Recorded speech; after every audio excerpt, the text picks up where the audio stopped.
Hello and welcome to the last spooky episode of Predictocast for the Halloween season. This is the podcast where we predict a plot of a movie we know nothing about.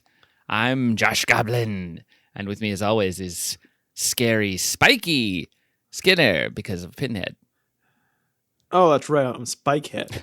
And don't think for a moment that you're not in danger from spikes.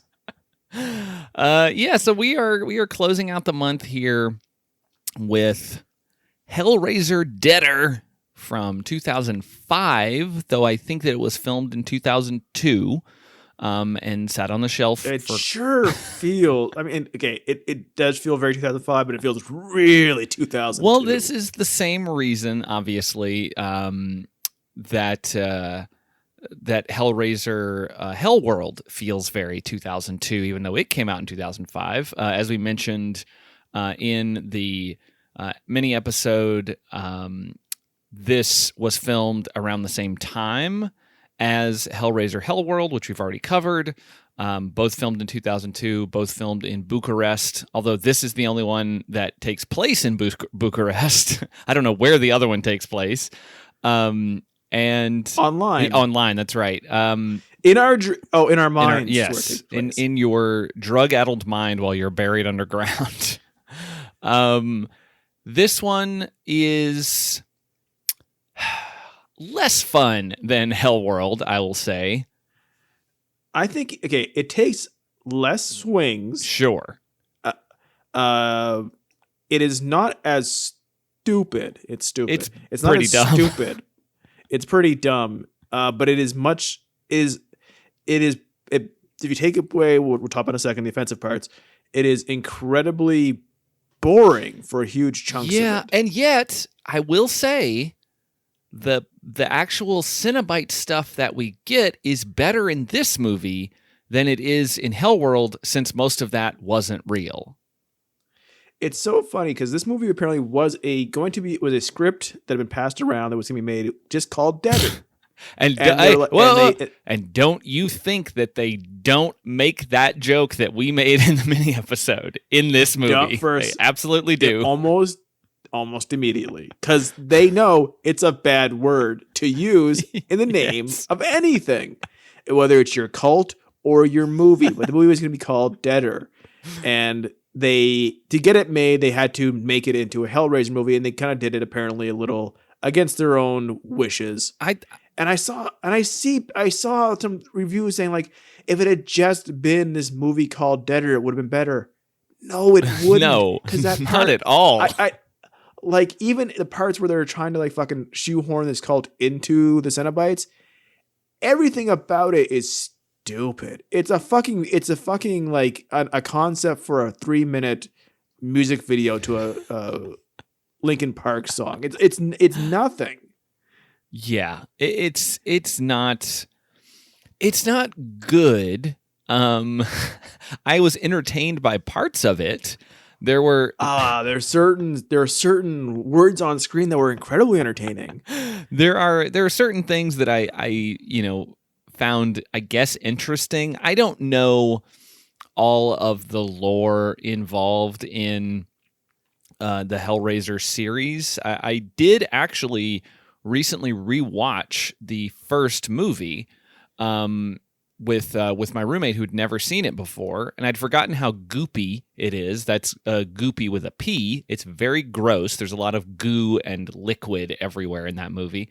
But it also is kind of flimsy in terms of how all this stuff works. Like, the box is important to bringing the Cenobites into the world, yet the box can also defeat them in some way, which I'm not really clear on. And that also happens in this movie, and it's not really clear to me how that works. So I don't know. I can't remember because I think 2 and 3 are the only other Hellraisers besides the first one that were written, and then Hellworld, that were like specifically written to be Hellraiser movies. Maybe some of the later ones are. And then I know we're getting a Hellraiser series, I think, on Hulu or something next year. Hopefully they got their goop budget is up there. Hopefully they adapt. They finally, that show runs long enough that they get to adapt the Hellworld movie into the series. They have to. I mean, literally, they have no choice. But every season is one of the sequels. Yes. So I don't know if there's more. Like, I know that it's like a toy maker or something who built the box originally, and then Pinhead was like an army lieutenant or something in World War II, I think, maybe. Who? That's one. Like, I guess in one of them he is. In other ones he's not. that isn't true at all. Or like he was reborn as a human but became a Cenobite again. Or yeah. So I don't know all the details, but you know they try to make it fit here, but it just. It's been what my point was that it's been kind of flimsy from the beginning, so it really doesn't matter. All that matters is in the original one is like here are some hedonistic people who go too far and get just pieces of shit. Yeah, and here's this corner of the universe that is like hell. That you can get sucked into. That no matter how much you want, it'll give you more. It's always, and then eventually it becomes like he's just like he's kind of just another one of the horror mascots. Yeah, well, it's always interesting to me how much power the Cenobites actually have, because it seems like if you unleash them from the box, then they can just destroy your body and your mind and torture you forever. But then, like, it seems like they're also kind of limited in what they can do, and like why would they have not killed Winter earlier? Like why did they like it seems weird that multiple people have been able to open this box throughout the history of this franchise. So why is it that this one woman, Amy Klein, the way they refer to her like they're fucking aliens or something or robots and they don't understand first and last names, but like why is it that she's the one who has to open it to create some new thing that Winter's trying to do, which I don't understand. I don't know what his plan is. Like he wants to kill and bring back everyone. I don't know. Here's what from what I got from the plan, and this is kind of like my problem with a lot of the just reading up on the Hellraiser movies and just like the ones in general for these movies where someone is trying to pull in this horror character. It's like his idea is like he's the descendant of the maker of the box. He's a descendant of a toy maker. Unfortunately, at some point, the Meisterburger outlawed his family from making toys, and now he's just some dude in a jacket underground. Why is he wearing that white jacket in the dirt? That thing's going to get filthy immediately. Why is he the dressed the least outrageous of everyone in this movie? But like he thinks it's his destiny to be in charge of all the Cenobites that he somehow knows about in some way. Okay, that makes sense. But he doesn't believe in life and death and all blah blah blah blah. But like in all these movies, like they're like, oh, I'm super evil. I don't believe in like pain or agony or death or morals. And a second a fucking hook gets in them, they're like, oh shit. Like what was your plan? Like to go become the king of hell, but you're afraid of fucking of hooks? Yeah, it's weird. It's like I want Is he dead? Is he dead forever now, or is he in hell being in the Cenobite realm being tortured? I'm assuming he's probably being tortured, but it's hard to say. Why did what she do defeat them? I don't know. Like, well, we'll go through this movie, which there isn't much to go through. It's a pretty basic kind of thing. It's not, it's like I said earlier, it's not as fun as Hellworld, where Hellworld had all these various characters doing just a bunch of different shit throughout the house. So it was kind of fun to like track all these different stories. This is the story of Amy Klein. Yes, a reporter. Amy Klein. Amy Klein. They say her name, like her full name, so many times throughout the movie, and I was like, did they just not? Did they think that that's her full name? Like that's just her first name? Did someone like cut and paste? Like, did she have some other name and someone cut and paste into the script like her? Like, oh, she was gonna be called Joanne, but let's just call her Amy Klein, and like they just and so they replaced every instance of even the single name being used with the full name. They all just went Well, they with fucked up. It's It not- was Joanne, and it was, the J-O, and then there was a capital A, and they fucked up, and they left the space out of Amy Klein when they put it in there, so everybody was just reading the script wrong. It'd be one thing if everyone was from Bucharest and were not English, and they were just like saying her name like they don't understand American names. But no, everyone just calls her Anne Klein. Amy Klein. And it's so fucking annoying the 19th time it happens. Yes. So we open in a like a kind of a drugged in flop house type thing. This is where I know exactly what drug they have there, thanks to a headline later. Yes. Well, no. That's a different story. That is not connected to the story that she is currently working on. So is this just her beat is just the crack beat, I think. For London Underground newspaper. Yes. Which they couldn't have come up with a better name. Yeah, this is very much the movie of this ain't your daddy's newspaper reporter because she's very edgy and cool.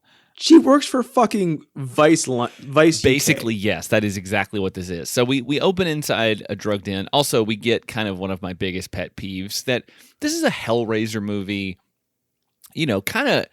I mean, I don't expect it. I don't remember what the first title card looks like, so it's totally fine. Whatever. But I'm a bit of a.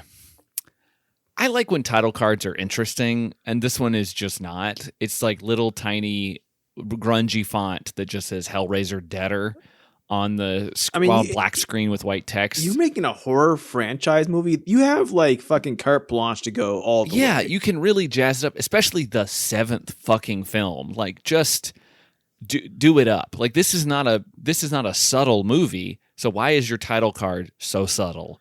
Like it's amazing to me that there's so many of these like direct-to-video franchise movies for horror movies. Like franchises that everyone knows, so they're gonna get rented, and like you literally apparently you can do fucking whatever with them because all of them just do whatever and make up their own lore, and there's always some person who's gonna like, actually this is the real story of whatever, right? Yeah, but like so many of them just fucking land on boring, and it's so weird that like you could get a baseline audience with anything, and you just fucking make something cheap but crazy, and they all fucking land on fucking boring. And it's so weird to me that is where everything landed from like 1994 through 2010. It's like, let's just make a sequel to this.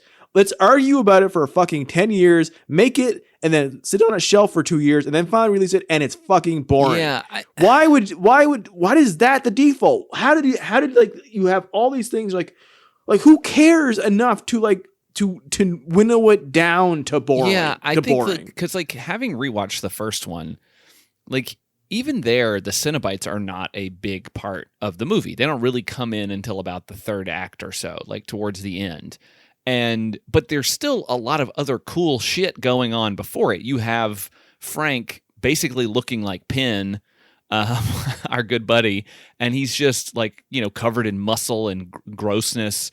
And oh yeah, like that's to me, Frank is what's stuck in my mind for like decades rather than the Cenobites. Yeah, of course. And it's like it's an interesting way because that movie, I'd forgotten kind of how the structure of it works, which is like, you have the beginning structure where you've got this guy who's trying to come back from the dead, and he's using his lover to help him acquire blood to reform his body. And then you have the middle section. Like how Krang used Shredder to help him get a new body. And then you have like the second part of the movie kind of where Kirsty finds out about it and is trying to figure out what to do. And then you have the third act where like the Cenobites come in and shit gets crazy and like, they're trying to kill her and she's trying to escape. And then she also has to deal with Frank and like all this other stuff. So it's like a whole thing. It's a really interesting way that the movie sort of fits together, but it's gross and it builds and it's good all the way through. And this one is just kind of dull. And it's like you have so much to pull from for it to be a strange, like, interesting thing. Like, integrate the Cenobites more. I know that this was a script that wasn't, originally about them, but integrate them better in some way. Like, make... like, all the fucking person who made this movie cared about was that fucking midnight meat train.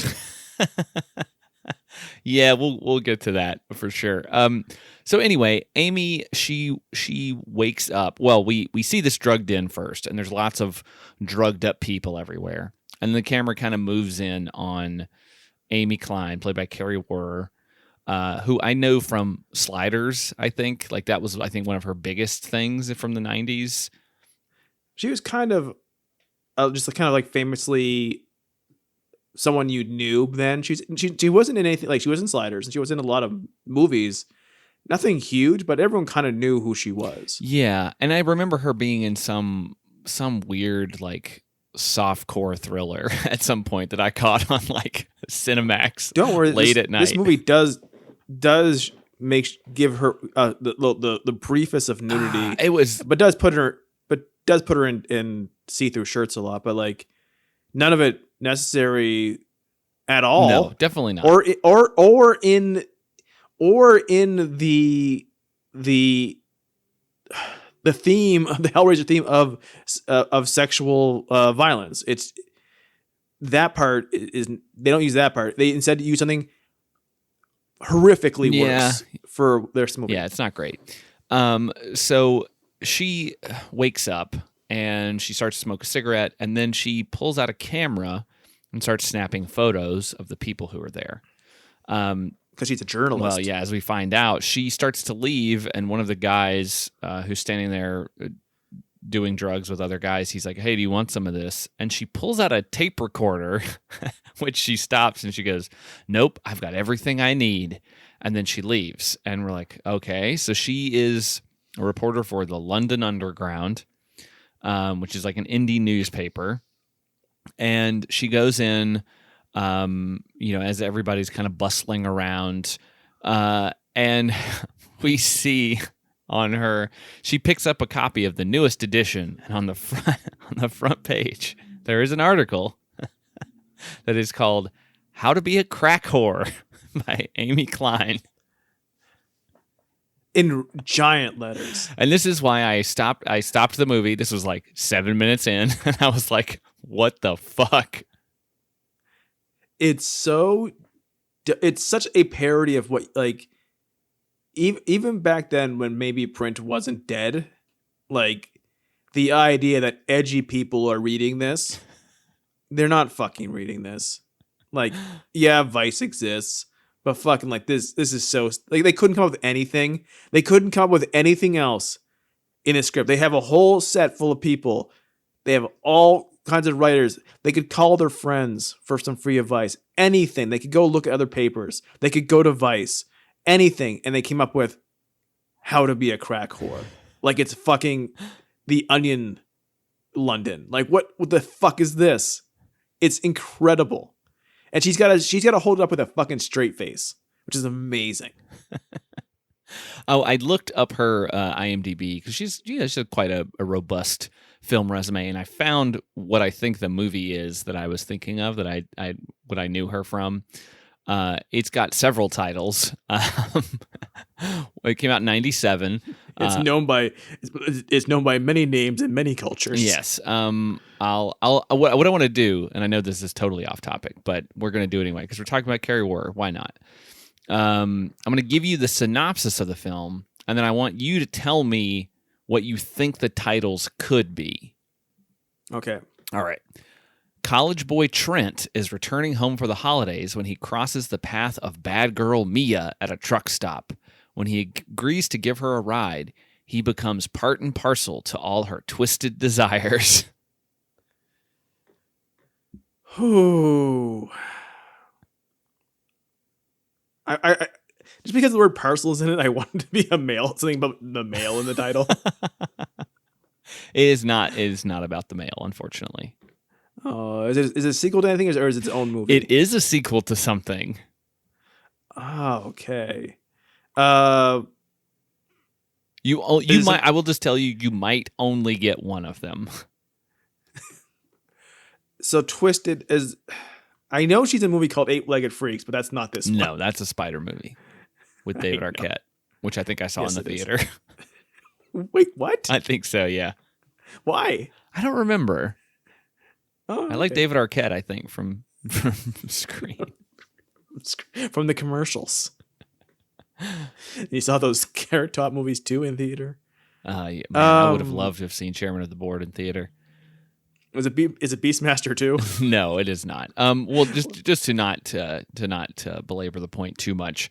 The title listed on IMDb is Hit and Run, but the DVD cover listed as Hot Blooded, and the original title was Red Blooded American Girl 2.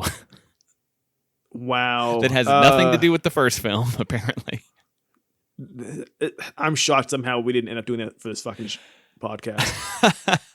It would have been one of those things where I'd forgotten I'd seen it until we were going midway through, and then I would have been like, oh yeah, I've seen this in bits and pieces on Cinemax when I probably shouldn't have been watching it. Speaking of forgetting things in this and the cast of this movie, I was looking up the actress who plays Marla, who does all the exposition later in the movie. Mm-hmm.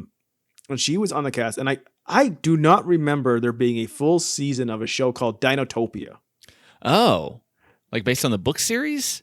Yes, like ABC had literally a Oh, I do remember. 13 episode I think run. I remember that show, but I don't think I ever watched it.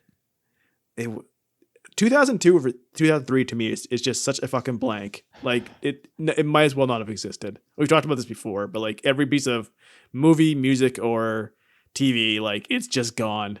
Oh, and she also, weirdly enough, is in The Prophecy Uprising, which also stars Carrie Werr and Doug Bradley from 2005.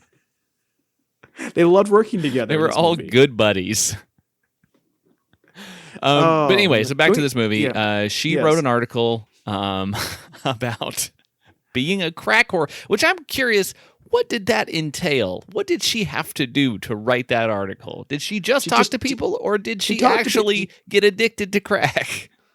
She has that dangerous streak, that self. What do they call it in this movie? They keep saying about her self-destructive tendencies or something like that. She has they say later in the movie that she has the right amount of loneliness and desperation or something to be able to open the box. It's something like that. Nothing you see of her performance tells you that she has any self-destructive tendencies, nor is she lonely or desperate. She looks bored all the time. She just looks like an American who has a job. Yeah, basically. That's what it is. She has the right amount of depravity and loneliness to open the box. What depravity did she do besides apparently? I mean, she gets addicted to crack, I guess, to write a story.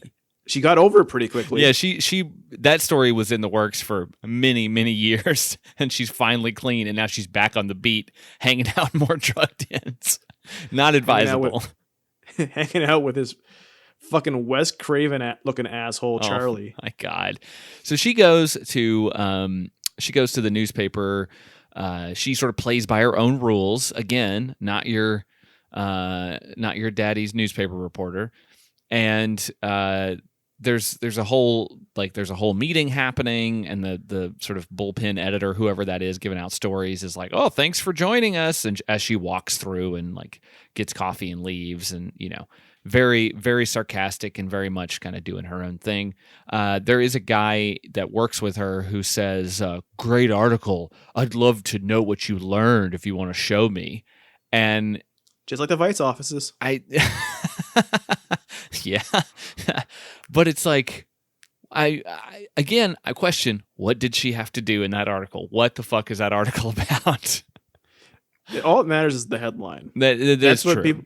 Yeah. And she sort of just said like be a guy. Be a sex worker and do crack. And the rest of it could be. But yeah, so then she goes upstairs to see her boss. This is when we meet Charles, who's a very sort of pompous British guy. Charles should have been played by Doug Bradley. Oh, that would have been interesting. Like have a weird connection. He looks like fucking Wes Craven, or he looks like the guy who plays the monster in the movie out of his makeup. Yeah, a little bit.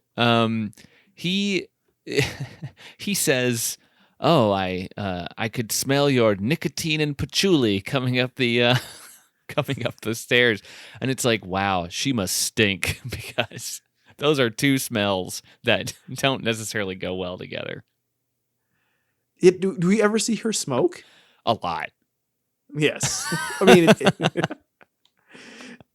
it's I don't know. Just we're constantly told how edgy she is, yet she doesn't nothing feels that way watching her. I mean, she's dressed like a kind of the sort of edgy. She's dressed like an edgy club girl from the early 2000s, sort of. But then everyone on the train is edgier than her. That is true. Everybody is super edgy on that train, which we'll get to. He has a story for her, though. I mean, she's in the middle of doing whatever she's doing. I guess she's already wrapped it up just by sleeping there one night. She's got all she needs. But she is there, and he tells her, "Hey, I have this new story for you. You really, you're the only person who can do it." And so he shows her a videotape that he got, and this we have to mention that she goes, "What is this, porn or something?" Yes, like he was like her boss was boss, and mind you, they have an HR department because later when her replacement is brought in, like they've already gone through orientation and everything, and it's brought there by HR to Charles. But like to her, like it was very possible he was just gonna like, okay, let's watch some porn in my office.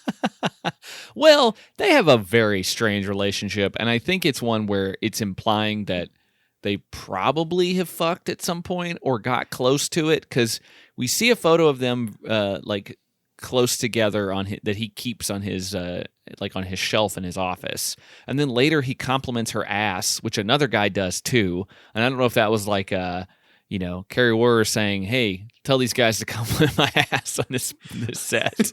Part of my contract, I got to have chicken wings every Thursday and at least 2 mentions of someone saying my ass is great in this movie. This film, which it is so funny to me that like it's supposed to be just like kind of almost hidden, like someone filming what the Deaders, this cult, have done, right? Yes. It is edited so much. It is super edited. Before we get into the movie, though, he mentions they're called debtors, and that's when they make the joke about how she's behind on her credit card payments. But he then asks, he says, "In your encyclopedic knowledge of skankology, have you ever heard of debtors?" God, what was that? She knows Hooba Skank. She knows. I'm gonna look up. Let's see if. No, I don't mean spankology, Google. Yes, you do. So skankology, according to Urban Dictionary, is the art of becoming a skank. How to become a skankologist. Why would that be? Why would an undead cult be something that she would have come across in figuring out how to be a skank? I don't know, because they kiss. Yeah, this, like I said, they put a lot of words to what she is, and it's a real case of saying but not showing. Oh, for and sure. And not making any sense, like, to why people are saying this thing. Like, and like they's like, "Oh, you're a skank." Like, I mean, she wrote an article on how to become a crack whore, but like she seems pretty calm and chill.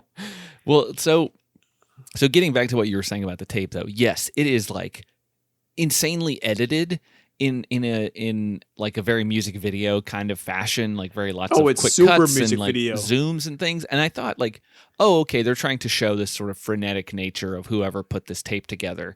But then when they cut back to her watching it, there's also wild zooms at her face and like the camera moving around. It's like, oh, this is just bad filmmaking. I love in any movie, I think I mentioned this on the show before, where someone is watching a piece of media or listening to a piece of media or reading a piece of media in the movie, and we see it too, and we know what it is, and we know that it's garbage and it's not that interesting, but the person in the movie has to act like it's fascinating. So like here's this really shitty edited thing where like until the end is really fucking boring. Like this is they stretch this out quite a long time. This movie's only 86 minutes, and it feels like there were parts that could have been trimmed down a little bit. There's so much of finding out how Amy Klein got to place. But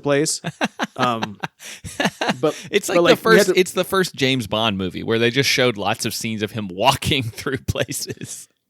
Like halfway through this thing, like this fucking video, which is just nothing's happening, and someone's saying it's not real. Like you just expect someone to go, "Can't wake me up inside." Like just like it's literally nothing. But she has to look at it like I'm watching something forbidden and incredible and not of this world. Like so, it's zooming in on her face, and it's like I'm watching it too, and it's just a college movie. Like yeah. It's so what we're seeing is this we guy. We shouldn't have. I'm saying that as an audience, we should not have seen as much of the video as we do. No, I think that there's probably ways to do that, like only seeing bits and pieces and having her react to it that could make it a little more interesting and more like startling, because then we can see more of the the ritual that they do later in person when she's there, and that makes it more shocking because we're already at this point we don't know what's coming.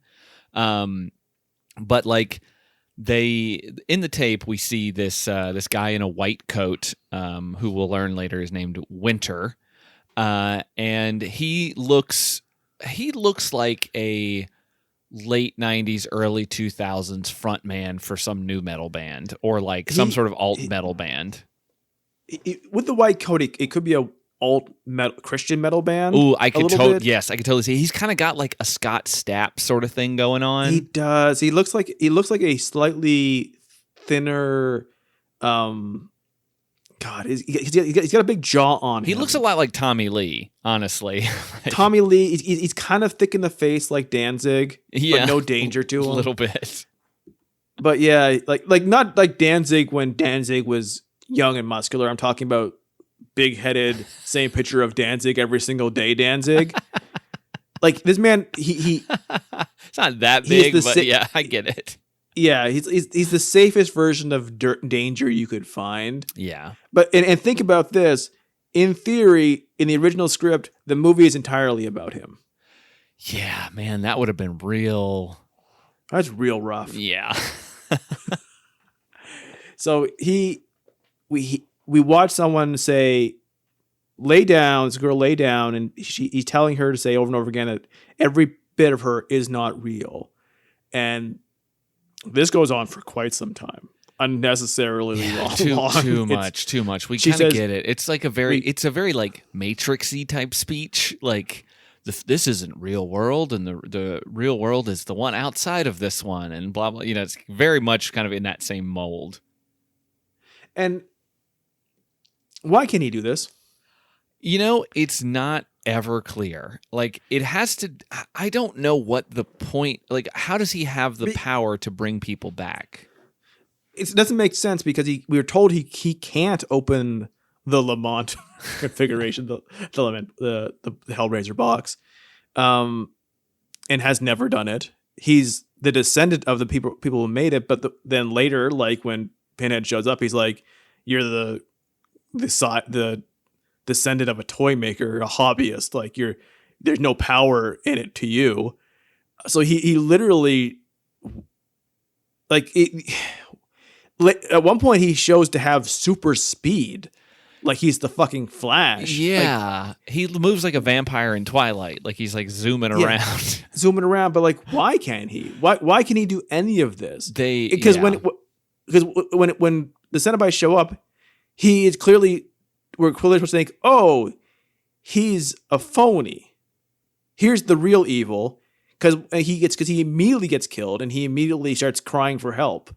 But why can he do all this then? I don't know. It doesn't. They do not explain it. It makes no real sense within the film. Like even if they had given some sort of like thing where he was around when the box was opened, but he didn't open it himself, but he somehow got some weird like energy from it in some way because he is the descendant of the guy who made it. Maybe that's what they're saying. Is it just because he's the descendant, he has this power? Though I don't know if the guy who made the box had the power to bring people back from the dead. But maybe there's just some weird thing, like just because he's the descendant and maybe he was around the box when it opened once, he got some sort of residual power from it. Because like when the Cenobites say like to all people who've been brought back to life, like you've been all have entered my domain through his things, like, but how? Anyway, it doesn't make sense or have to matter. What matters is that he's a fucking Prince Charming and he kisses people back to life. Like he kisses them and goes, oh, he sucks in the air, and then he does it again. Yeah, I would have expected. And then he does it again. Yeah. I needed some smoke or something to come out of his mouth when he does this, you know, to show that he's like sucking the death out of them or something. Right. But instead it's just his Cummings, Georgia face. It's him just sucking up air. So we see this woman constantly say this stuff like she's not real, whatever. And then he gives her a gun and she puts it to her head and she shoots herself in the head. Also, I guess we probably should preface this with a slight content warning for some stuff that we will discuss in this movie. Obviously, suicide being one of them. But there's some other stuff that comes up in this film which is pretty distasteful, and we will, discuss it as we get to it. But we won't focus on it too much. But just, there's some sexual assault stuff coming. So just like pedophiles and pedophilia and familial stuff. So I figure we knew where it was going as soon as those scenes started cropping up in the film, but like it's pretty gross. So just, be prepared. Right. And so she's dead ostensibly, and Amy watching the movie in Charles's office is like, "Did you call the cops on this? Like, what the fuck's going on?" And then he's like, just keep watching. It would have been funny if the video several times now. It'd be funny if the video just shut off. And he's like, see? You're like, what was the point of that? But so I'm hurt. How are you doing? When you asked me if it was porn or something, and I said something, I mean, it is kind of porn too for me. So he kisses the woman in the video and she comes back to life.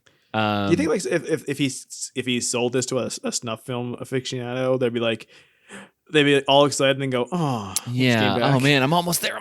Oh fuck, god damn it, I can't finish now." She's back. God damn it. I want my money back. Yeah, that's how he's got a bunch of people lined up outside his place, like demanding their money back. This is not what I bought. But Charles wants her to cover this story for some reason. I mean, that feels like it's a weird thing. I get it, if you see this, but you would just chalk it up to being like some sort of special effects thing, because that's what it seems like. Because it's all edited and professionally done, and like you would just be like, all right. It doesn't seem like somebody with a hidden cam who caught it on film and wants. It seems like something they produced to give out to put on YouTube. Yeah, like check out my demo reel, like that kind of thing. So you wouldn't watch this and assume it was real. You would immediately dismiss it. Yes, and like he's like everyone's talking about this thing. Like it's like 6 people. Yeah, it's too produced. The reason that the Blair Witch Project convinced some people that it could have been real. Was because of how it was produced. It was very low budget. It was very sort of lo-fi. And so people were willing to go, well, hey, that looks real, so maybe it would be. This thing there's lots of zooms and pans and cuts and very professionally recorded audio and like at least different angles and stuff. There's at least 4 people with cameras in there. There has to be. That's the only way that it could be possibly filmed. So the fact that this tape got snuck out is kind of silly. Like what do they film it for? I know in theory it's because they need her, and this is all. It's one of those things like she was always the chosen one. But why? Why was she the chosen one? Because she killed her father. Is that what it is? But how do they know that? Is Charles involved? But he's not though. Well, no, but he does set up the woman at the end to also investigate this story. But they're all dead. But he doesn't. True, he doesn't know that though. Yeah, but like to the nth, to the degree of she is an American named Amy Klein working in London for a London newspaper, who then is going to Bucharest for this. Like, they're picking someone from the other side of the fucking planet. Yeah, like there's no reason that it has to be this. And I'm sure that there are other people who maybe murdered their father as a child who could open this box. So how does she know Marla? I don't know. Couldn't figure that quite out. Okay, the only thing I can think of is that, so he tells her, hey, go cover the story. The tape came from Bucharest. It had this address on it. So that's why I know where it came from. And he already got her a train ticket to go there. And so I think maybe the idea is that she looks up who lives at that address, and it's Marla. And so that's how she knows her name. But they act like they're old friends. Well, yeah. I mean, it's... Is anyone in Bucharest for this cult actually from the area? I think only no, not from the cult. I was going to say the only person seems to be the landlord. Also, no one lives there because it is empty all the time. Yeah. So she goes to Bucharest, and she heads to the address on the envelope, and we get her going into this big apartment building, which seems abandoned. It is bathed in blue light, just like the "Are You Afraid of the Dark" credits, so it meant it was very scary. It's not, though. The whole movie is, you would find it terrifying things. The whole movie's blue. It is very blue. She goes up to apartment 11, and something obviously smells very bad inside the apartment. There's a lot of flies buzzing around. And suddenly the landlord comes up behind her and wants to know what she's doing. And she kind of comes up with a little bit of a lie. She's like, oh, the person who lives here, Marla, it's my sister. And he's like, you don't know your sister's last name? She's like, no, of course I do. Okay, she's a friend and she's missing, and I just need to go into her apartment and see if I can figure out where she is.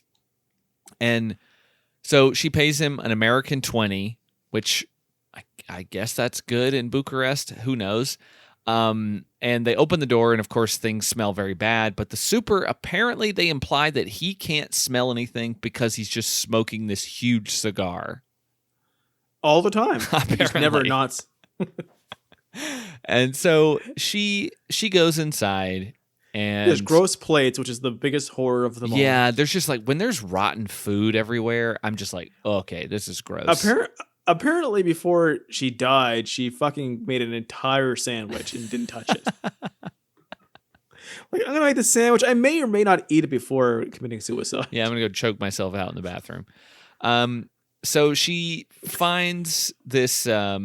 She finds Marla's dead body in the bathroom. She sort of rigged a rope around her neck and hung it over the door and doorknob and everything. And now she's dead. But her eyes are solid white, which I don't know why that would happen. This leads to the longest scene in movie history of someone trying to reach around a dead body to get a package that I've ever seen. It is so long and acts like if she touches the body, it's going to come back to life, which kind of it does. But also the police are going to show up if she makes too much noise, which they do. But not for her. For in theory, not for her at all. It's just coincidental. But like she's reaching around this body for this, it's like a deli package, reaching for it. This whole apartment is disgusting, but this package is actually very clean. Reaching for it.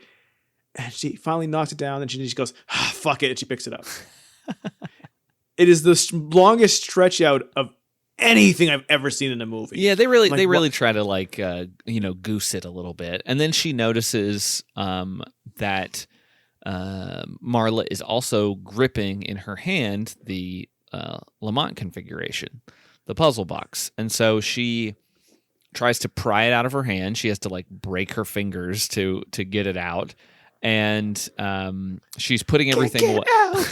She's putting everything away, and then suddenly the body comes to life and reaches out to grab her. And so I'm not sure, is Marla still alive? I mean, I think so, right? Like she's I think dead. She's a deader. So she tried to kill herself, but she couldn't. she's just hanging out. So she's just sitting there for a while. Well, that's the thing is like once you start seeing Marla giving the expository dialogue later, what is reality kind of switches every 5 seconds. That's true, because like the big chunk of the middle of this movie is all like a weird vision in Amy's head, I think. And they keep having her like, okay, now she's snapped out of it. But this is also a vision. Okay, now she's in bed. This is very much a Russian nesting doll of dreams within visions, within nightmares. Like this is Inception far before Inception. This might actually be the inspiration for it. Yeah, someone was watching Hellraiser Deader. Chris Nolan, he popped it on. He was a big fan of Carrie Warrer, and he's like, "What is this fucking shit? I can fix this. I can make it better." And he's like, "I'll make my own puzzle box. They'll see." Why hasn't Christopher Nolan made a Hellraiser movie yet? Oh man, that would be something. It'd be very long. There'd be some slow-mo probably, or like some playing with time. Yeah, let's do it. So she gets all this stuff and she's trying to get away, and the super comes in again and then like grabs her and goes, "What are you doing here?" And it's like, you let her in. What are you talking about? With another guy who just looks just like him. It's my twin. And we're dual supers. And this is where we get the big keyword that we focused a lot on in the mini episode, kneeing in the balls, because this guy gets kneed in the balls and runs away. And somebody somewhere on IMDb went, tick. Let me go on. Yeah, they were very mad about not getting their snuff film, but they loved seeing this guy get kneed in the balls. I got to go log this into my list. Yeah, I have this database of my own design where I list all the shots of guys getting ball trauma. Very important for me. Very important. So she goes back to her hotel and she's kind of drinking and smoking, and she opens the package that she spent that long time trying to get, and inside there is another videotape. And watching VHS tapes, the movie, and a key with a red mark on it. And she plays the tape, and basically, what is this fucking Resident Evil 4? Like, what the fuck is these all these little? Also, it's a key. It's a key with a red mark you use on the red door. Also, very cool that she is in a hotel that has a VCR in it. Very cool. She had to call that. We didn't see it, but she had to call down to the front desk and was like, "Do you guys have any VCRs for rent?" They brought up on a wheel cart. They wheeled in one of the TV stands from your 5th grade class. And they're like, Betamax or VHS? So Marla says on the tape that basically she can't die. But she also says, can't wake up. But she also says to never open the box. And she also tells whoever finds the tape to go to the subway, the last train on something, and tell Joey that Marla sent her. So Large Marge sent her. And that he'll take her where she needs to go.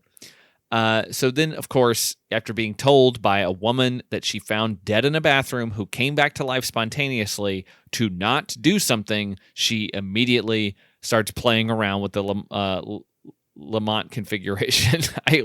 I want to say it correctly, but I cannot get Lament configuration out of my brain. We are never, ever, ever, until this podcast is dead, ever going to call it anything else besides the Lament configuration. Hey, Dad, I made this puzzle cube. Do you think it'll sell at the junkyard? And I bet there are people who are listening to this. This is the first time they realize that we don't actually think it's called the Lament configuration. Yeah, you have to listen to our Hellraiser Hellworld episode where somebody in that thing calls it the Lament configuration. And I cannot get it out of my brain. For like 50 minutes now, they've been saying Lament configuration. Then do they realize it's supposed to be Lament?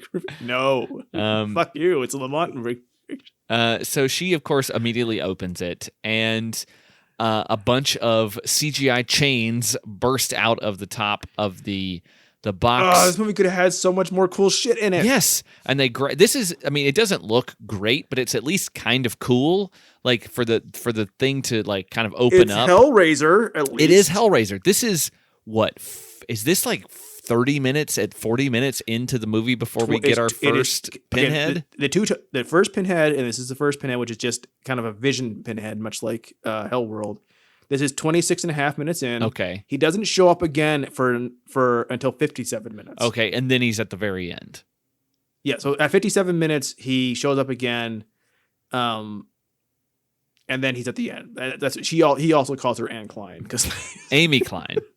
Amy Klein. Anne Klein is probably like an actual reporter somewhere.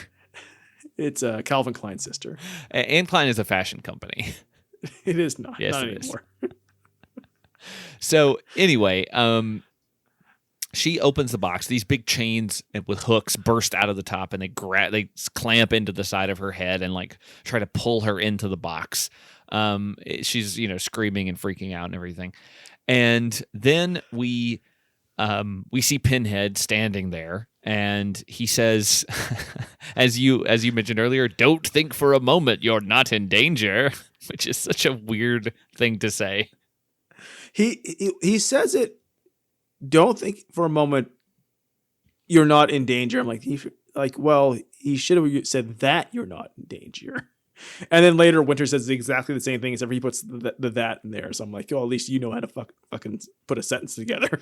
And he just kind of stands there for a bit, and she has these flashes, this old like fuzzy black and white footage of it's like the fucking flashbacks in TV's kind of. And her dad to me looks like it's a combination of things. It's the dad from Madonna's Papa Don't Preach video, and it's the dad from Girls Just Want to Have Fun. It's a cartoon dad, which is weird because it's also a horrifying father. Yes. I think who's the dad in Papa Don't Preach? It's like Danny Aiello, right? It's Catherine Lou Albano. Oh, is it? I don't think so. That's Girls Just Want to Have Okay, Fun. well, it's a combination of those two people. Yes, it's Danny Aiello in the Papa Captain Don't Preach. Don't Preach. Mario himself was in there, but he does. Her dad does The kind original of Chris look Pratt. like her Captain dad Lou does Albano. kind of look like Captain Lou. He does kind of like a Captain Lou. Unfortunately, and the reason that he's not involved in the Mario movies because he was killed by his child. That's in canon. But he didn't. The reason she killed him is because he told her, "Don't do drugs, or she'll go to hell before she dies," which is kind of true. That's what happens in this movie. Cut this out of the episode, but leave in me saying cut this out of the episode. Wait, the whole bit? This part right now. Oh no. I'm just going to bleep what you said and just include my reaction. Frustrate everybody out there. They shouldn't be doing a lot of bleeping this month. See our Are You Afraid of the Dark episode where we go on a long tirade about variety language. Anyway, so getting back to Hellraiser Deader, she snaps out of it, and she's no longer being tormented. The puzzle cube is still contained. There's no Pinhead there, but she gets a call, and it's Marla on the phone who tells her to help them. And this is where the dead can use phones? Apparently. It's not like one of those, what were those Wayside School books? The dead can't use telephones. That's always the rule I went by. Dracula's don't wear pinstripes or whatever the fuck it was called. The broccoli stalks at midnight. So she goes down to the subway to find the train. The BMT, Big Meaty Day. And the subway is also bathed in blue, so very scary. And And completely empty. It's weirdly color corrected in this thing because there's a woman who is sitting on a bench in this bright colored rain poncho, and there's just blood pouring out from underneath her. I think this is supposed to be Marla, but we never really get confirmation of that. But I think that's who it's supposed to be. I think so. Like Marla so far is kind of like this boogeyman of the movie. Sort of, yeah. But then later she's just this casual expository dialogue person who's very like just chill. Yeah. So she waits for the train to arrive, and it looks like a normal train until the back car opens up and there's this guy sitting there with weird blue contact lenses in. This Undertaker looking motherfucker, just very much so. Balding with long hair. And she says she needs to see Joey. And he says he's in back. And it's like a fucking goth party car on the back of this train. It's so stupid. Like this entire train, which is operating, and God knows what's the reality in this movie because it doesn't matter. But like probably the last this is train real. Okay, I think this is real because we see Joey at the end. So I think that all this stuff is real. This is before she is killed. Okay, so he has to meet her. Why are they? Who's driving? Like, why is the entire transit authority letting this happen? There are people getting tattoos on this subway car, which seems incredibly dangerous, and it might, or at least you would end up with a very shitty tattoo. I love in movies where they have like rave people or goth people who are like call themselves the seekers of truth. The seeking of truth involves a lot of rubbing bare breasts a lot, often. Oh my God. This is one of those things that's like, you didn't need this because she gets through the train. There's tons of people doing all kinds of stuff. Lots of nudity, lots of just random people everywhere. They might as well be playing Pour Some Sugar on Me, but the goth cover or something. This disgusting train. She meets Joey, who looks like Shifty Shell Shock from Crazy Town. I want to mention like everything in this movie is fucking dead or serious, right? Yeah. There's no sense of irony. There's no smirk. There's no nothing. And then this fucking character from Trainspotting shows up. Yes, yeah, he's playing it very. Yeah, he is playing it very sort of over the top, a little bit less serious, very hedonistic kind of guy, which makes sense within Hellraiser. But still, I'm just perplexed by like the logistics of this train. Like, how does it work? Is it this constantly set up, or do they have to clean out every night and then set up again the next evening? Like every night there's someone's like, oh fuck, Crazy Town got in the fucking train again. Yeah. I mean, does like it get to the end of the line and the conductor come through with a flashlight and like run them all out? Like, how does this work? Don't worry, they're all dead. But like, she's looking for Winter and Katya, who I never quite understood who that was. I don't know who that person was. She doesn't even have an IMDb photo, so I can't say for sure. And she wants to know like about who the debtors are, and he's not really that interested. He's kind of like, just take it easy and just enjoy the ride and all this stuff. And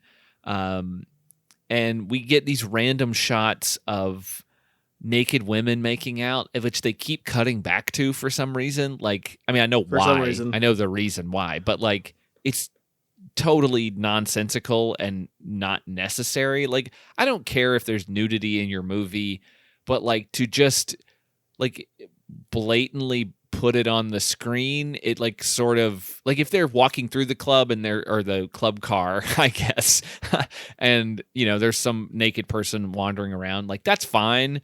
I guess, if that's what you need to have like some titillation, for lack of a better word, in your film. But just to blatantly cut to a shot of these two random, no named, no line naked women kissing and making out and rubbing each other's breasts. And it's like, okay, that's like, I mean, I just find it silly.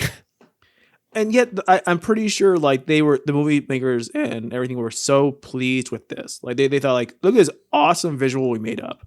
Look, it's so cool. It's this evil rave in a train car. Yeah. And like you're like, so how does that work? no, you don't understand. It's so cool. And I'm not even being like, no, I don't even want to be not. I don't want to even sound prudish about it. Like if Joey had been sitting between them, or if they had been like laid over him in some way, then I would be like, okay, fine. I'm fine with this because it's kind of showing this character. But just to cut to it, it's like it feels like that fucking Caligula movie where they inserted hardcore pornography into the thing just from separate films to try to just like Ernest Scared Stupid. At least the version I watched. Hey, Vern, look at that. Whenever you see Vern's point of view, the other direction. That's what it is. We get Ernest's POV of Vern, and behind Vern, there's just a bunch of hardcore pornography on a television. He's got to pass the day somehow. He's not going to watch this asshole all day.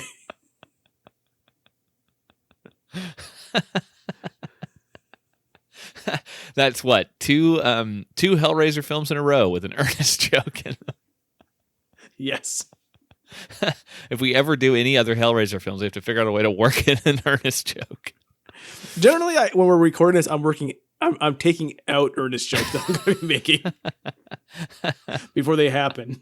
But he doesn't really want to help her. He kind of wants her to just go with the flow and not do anything. But she pulls out the puzzle box, and he seems very put off by that. He knows what it is, and he doesn't seem too happy to see it, which is weird because we know later that he's part of the cult. So it's weird that it's not something he's into. Anyway. They haven't given any thought to like how everything connects. No. Like, also, just like make him eviler or something. Sure. Where he's just this goof. It just makes all the stuff on the train feel comedic. Yeah, and so he tells her what the address is that she needs, and so she heads off to do that. He tells her she shouldn't go, but she does anyway, of course. And while she gets off the train, and she thinks that she's being followed, and she turns around and she sees Winter standing there, and he starts coming towards her. And as a train is coming through the station, he jumps off the platform in front of the train and gets hit by it, which I don't understand how this is possible. Is this a vision in her head, or did this actually happen? And they thought it'd be cool. Okay. That's all it is. But we did get a lot of scenes of someone yelling at her, "Where'd he fall?" Like, whatever it was, it's like I didn't need to see like another 3 minutes afterwards of her trying to explain to people that that she's not crazy. Yeah, they're really setting things up for that. But then when she does end up in the asylum, I don't know if any of that's real. I don't think it is. It is because it goes into a thing, but it's treated like her coming out of the dream. Yeah, it's very strange. We'll talk about it a little bit when we get to it, but so she tells the authorities, but like obviously they can't find a body. She then sees him getting onto the train while she's talking to the police, and she tries to chase him down, but they stop her. And this is when Charles comes to town and gets her out of prison. But wait, that doesn't make any sense either. So this can't be real. This can't be Charles. Doesn't make any sense. So maybe the movie, maybe nothing is real from the time that she opens the box. It might not be, but also that it makes her sacrifice real. Like, I think because they imply that when she meets with them initially and goes under, and then she comes back out at the end, that was all a dream. But then when we see Charles at the end, he doesn't know what happened to her, and he hadn't heard from her. So did he really come to Bucharest to get her out of jail and then leave again? Or is this all fake? That doesn't matter. They didn't give it any thought whatsoever. They literally didn't, because he bails her out, and then he goes wherever, because then she goes to the location that was mentioned. I think the movie forgets that she's not in the same town as Charles. I think you're right, because they filmed all of this in Bucharest, so it probably they're just like, well, I don't know where she is. They're all together. At this point, they act like Charles can just pop into. I mean, maybe he can. Bucharest He can at just any hop on a time. train and come down there. I mean, it's a small continent. Let's see how far. London to Bucharest by train. Let's see how far that would be. It would take you, at least from right now, if you left at 6 a.m, it would take you 1 day and 16 hours to get there. Well, just bail someone out and leave. Yeah, so you're going about 2,000 kilometers from London to Bucharest. So to bail someone out and then go home. So like that doesn't make any sense. Maybe he flew though. He seems like a guy who would fly. Yeah, but like it's I legitimately think they forget that she's not in the same town she was at the start of the movie. Let's see how like long the movie makers themselves. Yeah. Oh, I'm pretty sure that is the case. Let's see. I can't find the exact time, but I'm sure it's much faster than the train. That would be terrible. You don't understand how space time works. The slowest fucking plane ride of all time. It takes you 1 day and 16 hours to fly there. So you basically get a gravity assist off of Venus to hurtle yourself back to Bucharest. So she goes to this place. She uses the red key to get in because there is a lock with a red little dot on it. So she obviously knows the red key. I thought this goes with the red lock. This is pretty fucking video games, and then she's got more video gaming. And so she goes down into the basement with all these various sort of stone hallways and tunnels.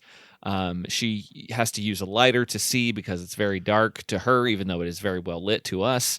The lighter goes out at one point and she pops it back on to see a bunch of CGI scarabs from The Mummy run around. Why was this here? I don't know. I hate mummies. The hallway starts to get much tighter and closer together. And she's in fucking Tomb Raider. Yes, basically. And she starts to have to like squeeze through. I hope Winter has a second door that he didn't have to deal with this every fucking time he goes to work. Yeah, I would hope so. And then we see that there's someone behind her in a hood and they have a knife. And she turns back in time to see them, and they start like slashing at her, and she's trying to get away from them. And then she gets stabbed in the arm, and suddenly she finds herself in this bigger stone room. And there is a man there, a shirtless man, who whispers for her to follow him. And so he takes her into the room that we saw in the video that she watched in Charles's office, and she sees the ritual being performed. We see a guy there who's been stabbed in the chest, and they pull the knife out and he comes back to life. And so she's in the midst of all of this. She sees the debtors, and they're all there. Everybody there has been resurrected. And this is he's waked them up inside. And so Amy follows Winter out of the room into this other room where he's sitting, and this is when they kind of have their first real conversation. And he kind of lays out that he chose her for some reason. I don't know how he knows about her or her trauma. Could he even Google her 2002? I mean, no, because he kept typing Amy Klein with no space, and Google couldn't return any results. It doesn't make any sense. Yeah, it's a weird thing, and this is when we get a good look at Winter, who wears a lot of white and has these two big earrings and his weird hair, and he just looks very goofy. And she pulls out the puzzle box, and he's like, "Oh, that's a family heirloom. It's a way to cheat death and enter a world of intense pleasure," which I don't know if cheating death is necessary. I mean, I guess you are cheating death because you're still alive when your body is ripped into pieces and stapled to boards that flip around like in the first one. So I guess you're still alive and experiencing that, but yet when he seems to know so much, yet when the hooks come, he seems completely taken off guard. yeah, like how is this happening to me? I don't believe in pain, only pain and pleasure. Oh shit, actual pain. It's like it's like fucking Republican voters. He tells her that he needs her help to reclaim what is rightfully his, which I guess what you were saying earlier is about him like sort of lording over the Cenobites and controlling them in some way. Yes, he wants to be the only toy maker to the king. Yeah, it's very stupid. And so this is when he moves fast like a vampire. He's like swooping around and starts doing the whole like nothing is real, your body is not real. And then we start getting flashes more, and again, kind of content warning stuff here. We see more flashes of her and her dad, and we start understanding that basically her dad sexually assaulted her. They don't come right out and say it yet, but it's very clear that that's what they're referring to, and they go too far later on. I think much too far. I think yes. Yeah, and then like he has a knife. Well, then she wakes up and she's on the bed in the room where they perform the ritual, and he wants to know what she saw. And then he gives her a knife and says to accept what is going to happen so that she can get all pleasure and no pain.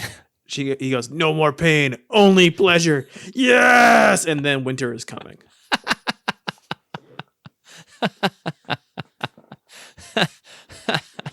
That's why he wears all white. So it's not noticeable. This is where she wakes up in the bathtub and yeah. Carrie's nude for no reason. Yes, so she's in a bathtub. She's her boots are muddy, so it's clear that she definitely was there and it wasn't a dream. And then she goes to sleep, and this is when we get more horrible footage of her and her dad. And they kind of go as far as they can in this R-rated movie to essentially show the dad assaulting this girl. It's pretty gross and really dark, and not great. And she wakes up because she hears this thud, and then there's just tons of blood all over her. And she tries to she goes into the bathroom and she tries to wash it off, but she can't. And then she realizes it's because there is a knife in her back. And so she starts freaking out, and there's blood all over the place, and she's in this all white bathroom. So of course there's less blood everywhere. There's a couple of interesting shots here, like the one from the ceiling where it's looking down on her as the blood gets everywhere, which I thought was kind of at least an interesting way to do it. But this scene almost feels like a scene that you could see play out in a comedy horror film, where somebody gets stabbed, but they can't quite reach the knife, and they're trying to get it out, and they're freaking out all over the place, and it could be played for laughs. It's kind of comedic. It is pretty funny, especially the way that she figures out how to get the knife out, which is by wedging the handle into the cabinet door and pulling it out of herself. It's funny because from this point on, she'll continually keep remembering that she's been stabbed and bleeding, and it's the first blood effects in the movie for 40 minutes. Yeah, and this horror movie that's Hellraiser of all movies. Yes, so it's just a weeping wound is all you're going to get for quite some time. Yeah, because thinking back again to the first one, fucking Frank is gross for a good 20-30 minutes of that movie, just goo all over the place and touching all over the his woman, and it's just super gross. But it's just, yeah, it's pretty gnarly. Her name was Julia, by the way. I don't want to just refer to her as his woman. I forgot. What was her last name? Because that's what's really important. I forgot her name. I'm sorry. But yeah, so it's like there's a lot of good goopy grossness in that. And this one, you don't really, like, you get the effect of the woman shooting herself in the video. And then you get, which they were nice enough to, like, put up some plastic sheeting there so it doesn't get everywhere, which I thought was very funny. But she pulls the knife out of her back, and it's the same knife that she saw in Marla's apartment, and also the same knife that the person who was trying to stab her in the tunnel had. And this is where things get a little confusing, because she's not dead here, because she's already dead. But when did she die? Well, she's already dead. Yes, but when? She's deader now. But when did she die the first time? I don't know. That he brought her back? Because he brought her back. That's what happened, is he, like, grabbed her and she screamed and then she woke up in the bed. So did he kill her? At one point, Marla says that you chose me to stab you. Well, that's when she stabbed her in the back when she's in bed. That's true. Like, I don't, like, this whole part, from this point on, like, the movie is so trying to, like, trick you that it tricked itself. And, like, I just stopped caring about what actually was real and what was continuity in it. Like, she just can't stop bleeding. They always say, like, here's my notes. They always say her full name. She just can't stop bleeding. Gross boots. Like, so can't get that damn knife out. She gets a call from Marla saying that only he can bring her back now, which I'm assuming she's referring to Pinhead. But then later Marla is with Winter, so it doesn't seem like she's that opposed. So again, we go back to our initial question, is how the fuck did they know who Amy Klein was to bring her there to open the puzzle box if Charles is not involved? See, this is why Charles had to be somebody who was he's the person who is really in charge of everything. Like, Charles has to be involved. Charles needs to be there at the end or something. Like, he's just a piece of shit. Yeah, he doesn't really, like, have any. Maybe that's why he doesn't, he just goes back home after he gets her out of jail, because he's like, I don't need to be here anymore. And so then Pinhead is there again. This is our next scene with him. And she's like, what did you do to me? And then he goes, oh no, this isn't my handiwork. And it's like, wait, okay. And he's like, you were recruited in another man's war. And you're like, what the fuck are you talking about? Just go put some hooks in this guy. He can't yet, until later when he can. And but then he says, both your soul and his soul are mine. And it's like, well, okay, if his soul already belongs to you, why are you allowing him to run around and do this shit? Just kill him. They apparently have to be all in the same room together. Yeah, because he's like, the debtors have. Is the Wi-Fi is bad in the box? It's really old tech. Well, it's one of those buildings, because those really, like, hard to get through walls with a signal. So you got to have it everywhere together. That's why he's mad at the end when the puzzle box goes outside of the room, because his signal goes down. But he's like, he's a repeater or something. Yeah, he says that the debtors have found a way into his world, but they can only complete their journey through Amy. What does that mean? I don't know, because it doesn't play out at the end. It means that if she stabs herself with a knife, that electricity shoots everyone back in the box. But then why? Okay. Pinhead says, I am your redeemer now. I am the way. Okay, here's the thing that I don't understand with this, and him owning the souls and blah, blah, blah, and whatever. and I don't understand, maybe I don't understand the rules of the Lamont box. Is he escaped only within the range of the box and with only people who are near the box? Or like, is he free? Have they freed him so he can do whatever he wants on Earth now?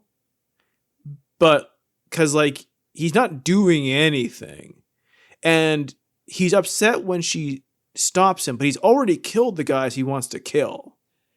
So what exactly does he lose when she defeats him? I don't know, because like if there's no the stakes are and rules are never mentioned to us. No, and so and I don't also, know what she's stopping. And also, what is Winter like? If is she saving the world from the Cenobites, or is she saving everyone in the room is dead? As we see the like.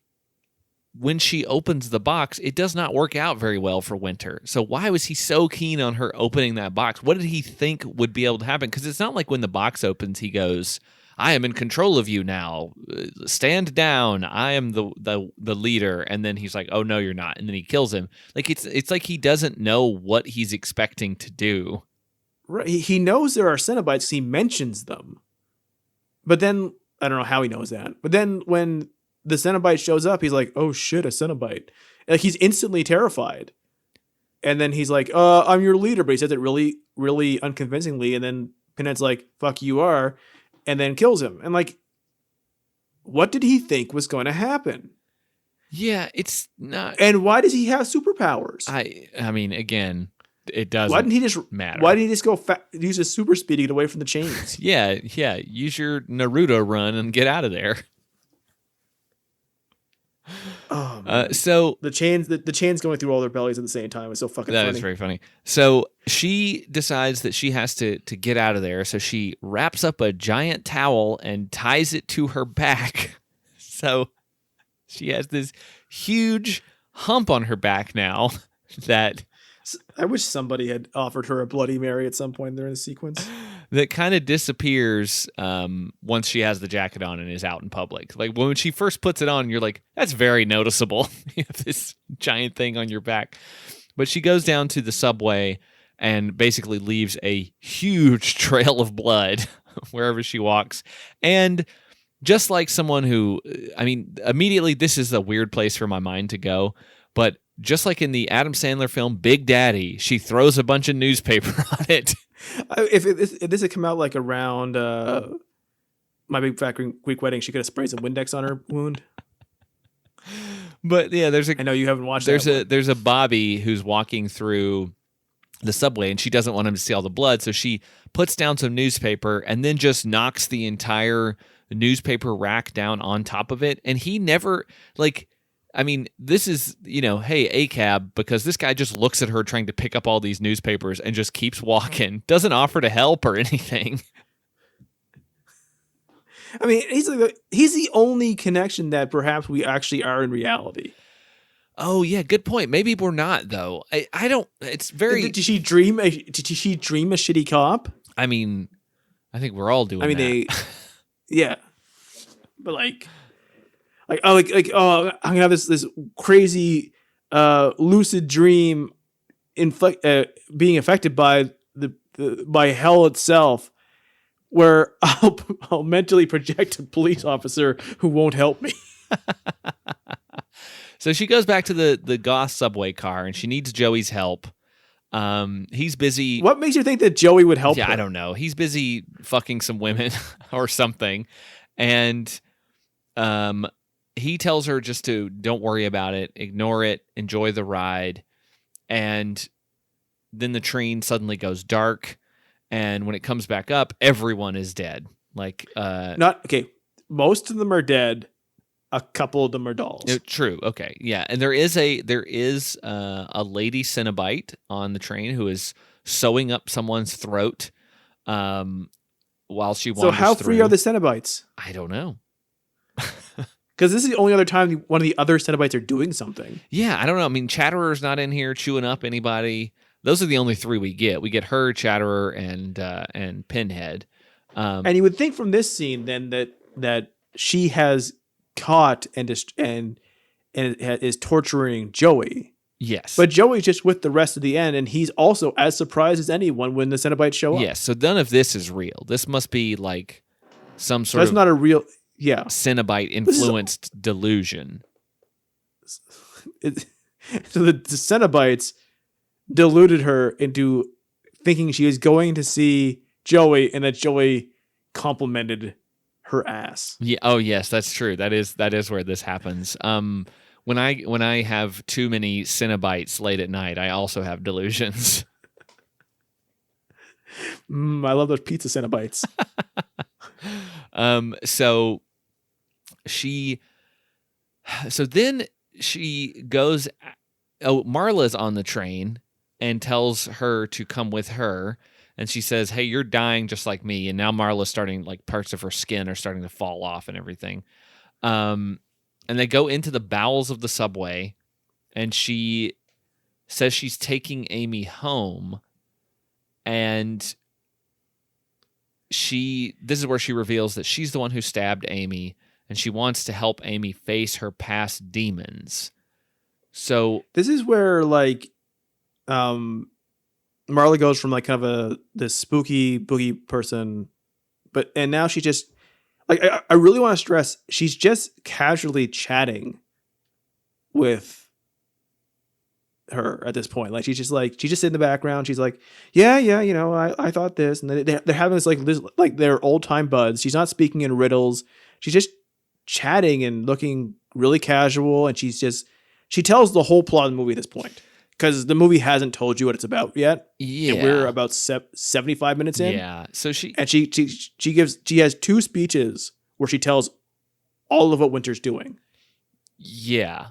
I'm still not totally clear on exactly what it all is, but she takes her into her memory of her childhood, and she says that she has to, fear is where you go to learn and sometimes where you go to stay.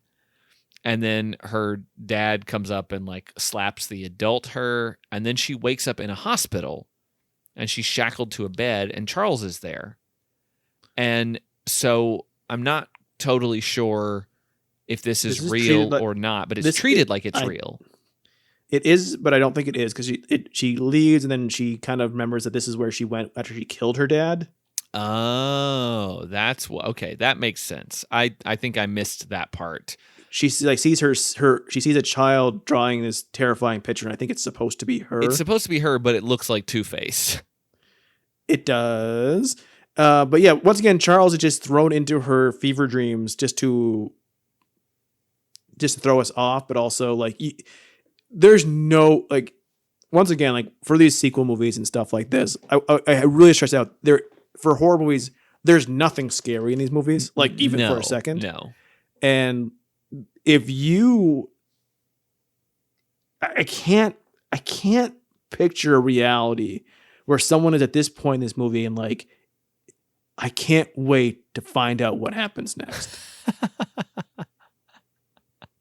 Like, I can't envision, like, all the arranged atoms and protons of the universe spread out, creating different things, different matter, different configurations, and it happens for a trillion years, 1,000 times.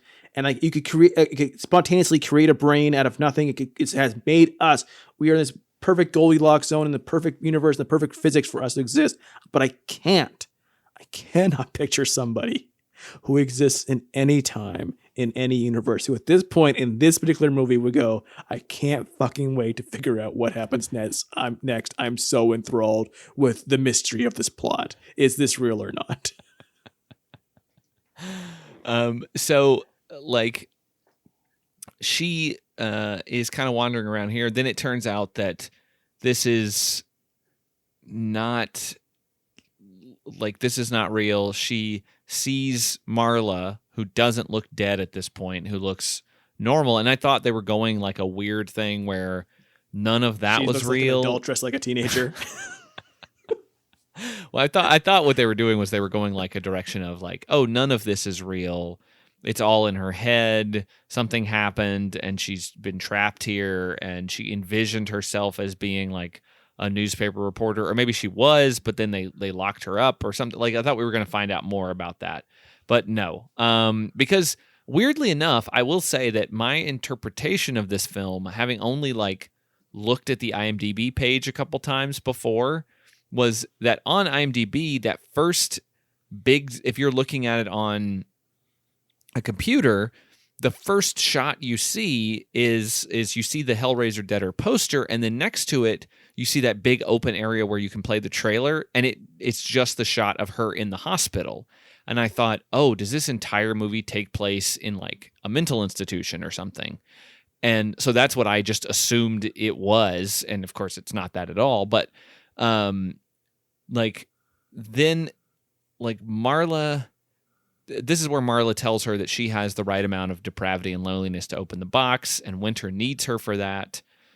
And then we see a vision of her as a little girl stabbing her father. And then she's back in the room where the ritual is done. And it's before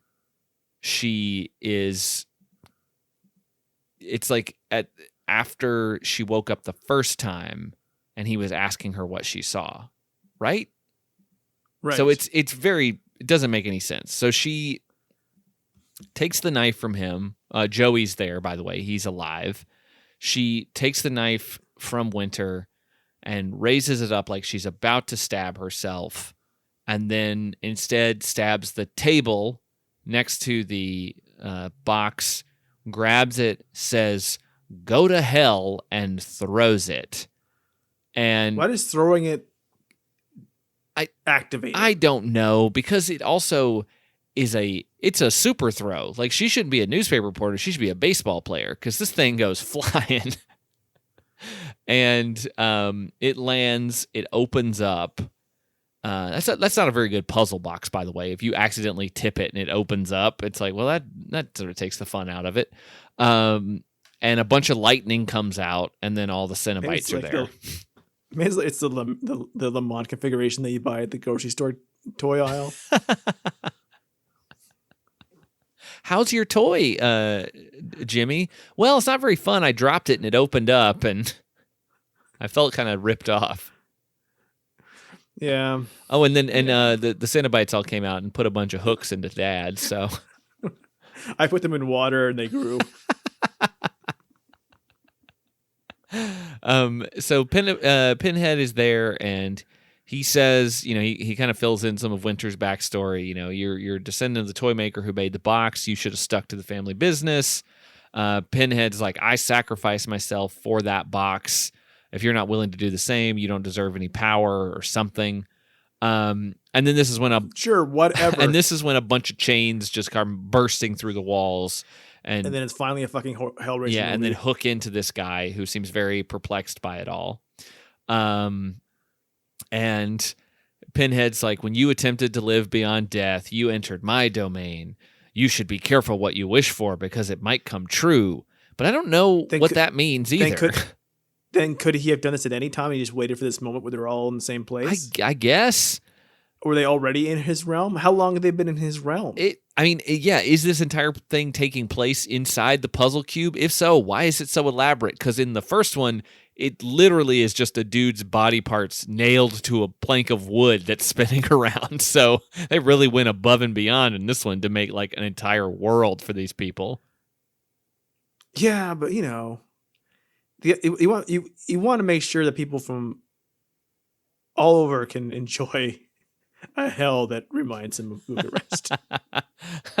So he turned. This guy's just basically hooked up, and he's a complete mess. And he looks like a dipshit. And Pinhead then turns to everyone else standing there, and he tells them all that since they want to be dead so bad, he'll finally grant their wish. And a single chain, or two chains, come out of the space behind them and go right down the middle through all of them. It's like they're like, well, we spent our chain budget on this one dude. How do we get their most bang for our buck? Let's just hope they all stand in a straight line. And they do. And then, of course, they stand there like fucking K-pop idols on all in their spots. And then, of course, because this is an early 2000s film, we have to have the moment where the chain is retracted. It's unclear if they're dead how a chain going through them would kill them permanently. But anyway, Joey... They have bigger holes than the chain actually was. That's true. But Joey, of course, has to have when the chain comes out of his midsection, he has to have a moment where he goes, for fuck's sake, and then he's dead. Or is he? Because Marla's still talking down there. Oh, true. I mean, it's very much a thing that happened in Buffy the Vampire Slayer, because she killed so many vampires that would just turn to dust immediately. But if it was a important vampire that she had fought more than once, he had to have time to say something before he died. Like, to me, at this point, if you really want, like, the people who have already died, and technically some of them have been dead for the entire movie, like, you really have to tell, like, the movie being a Hellraiser movie, and, like, them now getting, like, more than they bargained for, it has to be like, no, I'm not going to kill you. I'm taking you to hell and you're being tortured continuously in continuous pain. Yeah. Instead, it seems like he's like, boom, you're dead. Like, they were already dead. Yeah, like they don't want that. What did you teach them? They wanted to die and then come back and live forever, essentially. So why not let them live forever in eternal torment? I don't know. I expected him to make a Jehovah's Witness joke at that point. So now Pinhead is going to turn his attention to Amy Klein and says, "You must pay the price for opening the box," which feels like he would just, be like, all right, we're cool, Amy, do your thing, because, you let me get this guy who I needed to take care of. But that is not how it goes. In fact, he wants to take her to hell too, and he tells her in a very disgusting way that her dad is with him and he's waiting for her. Just to make sure you're not cheering as the bad guy has killed the other bad guy. You got to make sure that the other bad guy doesn't get cheered as well. Yeah, we got to make sure that Pinhead is still a bad guy. We know that he's still disgusting. It's like in wrestling, if a hometown guy comes out, but he's supposed to be a bad guy at that point, and he has to come out and he has to tell his hometown fans how much he hates being there. He's glad he left. So, Marla, who, like you said, is still somehow alive despite having a big chain go through her midsection, says that she must fight. She must not let it go, and only he can bring her back, which I don't know who the fuck she is referring to now. Charles, I don't know. She says, so Amy turns and says, "Can't wake up." The lead singer of Evanescence was also named Amy. Was it Amy Klein? No, it was Amy Lee. Amy Lee. So she says that she won't give her soul to anyone, and she stabs herself as the puzzle box starts shooting off electricity. And then Pinhead... Anytime, I have to mention that anytime in this... There's 2 times electricity happens for the box. One when the Cenobites show up, and one here. And both times, for whatever reason, it looks so much like the fucking Power Rangers. Because it's literally at the same level of special effects and lighting and lightning stuff from like the early 90s Power Rangers that I expected Zoran to be behind the columns as well. Rangers, meet your dude. Rangers, watch out for chains. Aye. They've summoned Cenobites and Rita Repulsa. Rita sent Pinhead down to Angel Grove. He's throwing chains through everybody. You must defeat him with your Megazords. It's the only way. Oh my God, Pinhead is grown. He's a giant leather daddy now. Like, to me, it's no more ridiculous that she somehow defeats him by stabbing herself. Yeah, because like a Megazord. I mean, if we're gonna like align ourselves with any kind of because horror despite what we're dating this a little bit, but despite what that Midnight Mass review that's been going around the internet that people have been shitting on, where somebody was talking about religion and horror, like horror is a very religious genre. There's a lot of religious iconography that shows up throughout a ton of films. And for this to be that, like, because we have some of that, not a ton, obviously, but there is some religious stuff that comes up in these. I mean, I think in the first one, when Frank dies finally, doesn't he say? I think he says, I can't remember exactly, but he says something like Jesus wept or something like that when he gets torn apart. But you're having your character defeat the hellish bad guy who owns her soul by killing herself. Like, it doesn't really make sense. Especially where I don't understand the rules of how much in the world the Cenobites are, and what is she exactly doing, and what happens to her. Is she going to purgatory or was any of this real? Did she smash herself back into the real world by doing this? Was she always in the real world? Like, what exactly? Like, there's the stakes and laws of what has happened are so unclear that literally there's no logical reason why what she did wins, other than she had to win. When did let me look this up. When did the Devil's Advocate come out? Because this is kind of similar.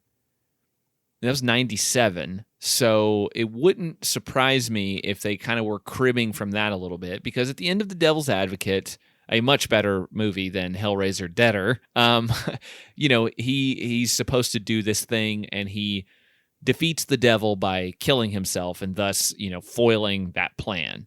And you could say, well, couldn't the devil just get his soul and sort of reset everything? And no spoilers, but yes, kind of. And hopefully you've seen that movie and I didn't just ruin it for you. But like that feels very much like what they're trying to do here, but they don't quite nail it, because there isn't really a significance to how that works, And but Pinhead screams no, and then he and the other Cenobites are electrocuted, and everything explodes. You can't have a movie that's based on puzzle boxes and mythos and like rules and regulations, which is what the whole puzzle box is supposed to be about. Like what the Cenobites can and can't do, and where they can and can't be, and how you get to hell and how you escape from hell, right? And then you just fucking gloss over all of it and like, I don't know, stab yourself, you win. Like, it's I was if I hadn't already been just completely glazed over at this point, like any living human would have been, it might have pissed me off. But at that point, I'm like, oh fuck, thank fucking God. I don't like. You could have stretched it out for another half hour of her running away from the Cenobites, but I guess not. Yeah, I mean, to be fair, even the first one, I'm not totally clear on how Frank escapes from them. Or how he has access to the cube at that point, because I mean, like I'm sure it's in the Telltale Heart book. You got to read that. I'm sure that the dad comes in and bleeds on the floor, and then that somehow resurrects him. Which I'm like, I don't understand how that works, but whatever. I'll go with it, because there's so much other stuff going on in that movie, and it's not trying to explain everything. So I think you can kind of it's not about that. Like, yeah, exactly. But this very much is about that, because but it just never explains it. Yeah, exactly. And I think that is obviously the reason for that is because it is a script that has been turned into something. So they don't really they're not really going through trying to fix it. As we end here, though, we have a news report that Charles is watching in his office about the building blowing up. And the reporter, of course, is holding up the puzzle box and saying that it was somehow undamaged. Have you ever seen that? Like, no, the newspaper, I mean, the news reporter is not going to be holding up evidence on the news.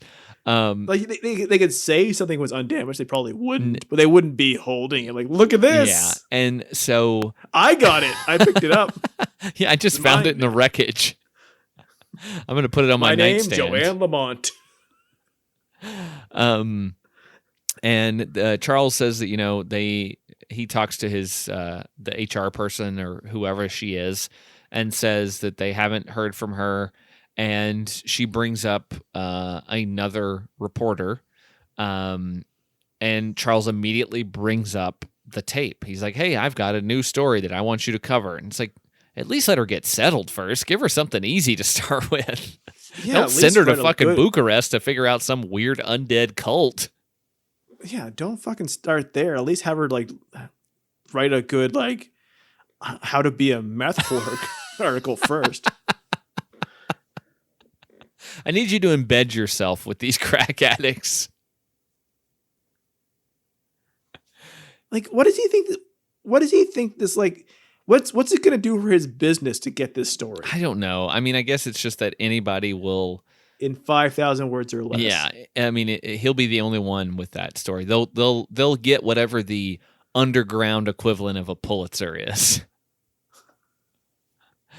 My last my last line of notes on this movie was, "This movie sucked." I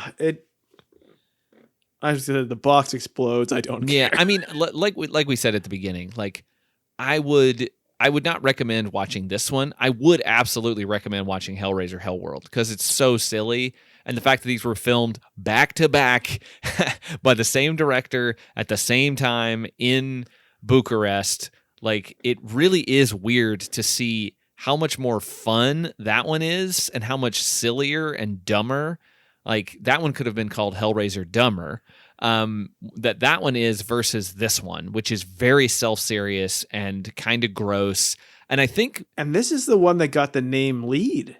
Yeah, and I think this one, it's interesting. I think maybe because it is that script that has been adapted, because that bit of trivia that we read out for Hellraiser Hellworld was that it was the first script since the third one, I think, that was written specifically to be a Hellraiser movie, which made no fucking sense for how little the Cenobites are actually in it. But maybe there was someone going, well, we just need to have more fun stuff in this. I have no idea, but I would absolutely recommend Hellworld. I cannot recommend Deader because it's just trash. It's crazy how I don't even know. It's there are things they could have done with this to make it. It would never be good.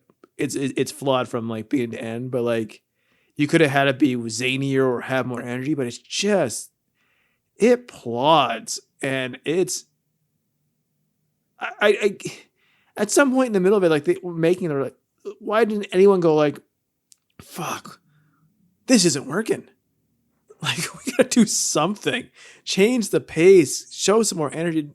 Maybe some other color besides blue. I don't know. No, blue's scary. So I've heard that somewhere. I would also recommend the original Hellraiser if you've never seen it for some reason. I think it's a pretty solid. It's a pretty solid one for this Halloween season. It's currently on Amazon Prime. It's a good movie to watch uncut on Canadian cable in 1996. Oh my God, how did that happen? With commercial. That's just how after 10 o'clock anything goes. So do you think we'll ever cover another Hellraiser film, Skinner? Maybe. I don't want to put maybe. I think it depends on if someone else opens the box. That's right. Yeah. I mean, there are quite a few. Obviously, there's the first three that I think people are fond of. There's one that takes place in the future. I do know that. I think that's the fourth one. I don't know anything about Inferno or Hellseeker. I don't know anything about Revelations, which came out in 2011, which I think was the first one that Doug Bradley wasn't involved as Pinhead. And the guy they got looks really goofy. Not a very good Pinhead. And then they only use him for 5 minutes in two of the movies, and they still couldn't pay him for a fucking other movie. I'm a little bummed about that. And then And then I don't know anything about the last one that was made, Judgment, from 2018. Of course, it's called Judgment. Yeah, I don't know anything about it, so I don't know how that one stacks up. But I'm looking forward to the Hellraiser thing next year. I don't know if it's a film or a series. I'm not totally sure, but I hope it takes place near a volcano, so we can have a hell of a good time. Oh, very good. All right, that's a good way to end. If there is actually another Hellraiser out there that you think might be fun for us to talk about, that we would get something out of, please go to hell. Well, I was going to say let us know, but yeah, I guess go to hell. That's fine too. Or you can tell us to go to hell by recommending one. All of those are good options. But I think that's going to do it for this episode on Hellraiser Deader. Have yourself a merry little Christmas. Merry little Halloween. A scary little Halloween, rather. Check your candy. Make sure there's no razor blades in there. Make sure nobody's giving out drugs in candy-like packaging, because that would be very devastating. And then this Halloween season, kick back with a nice cup of liquefied candy corn. Drink that up. Read your newspaper article about how to be a crack whore, and have a good and safe Halloween season. And just remember, all you people out there, you've got a great ass. a small but shapely backside, I think is how Charles refers to it. He's so much older than her. But until next time, I've been Josh. I've been Skinner. Happy Halloween! What kind of voice are you going to use for Thanksgiving this year? Ho ho! What? Skipping. That's Tom the Turkey. It's not.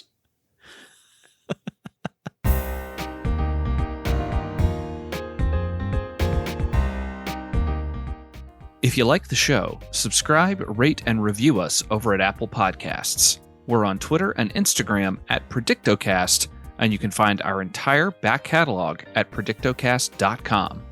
Our theme music is by Kyle Sledge. Find more of his work at soundcloud.com/geistmusic. As always, thanks for listening.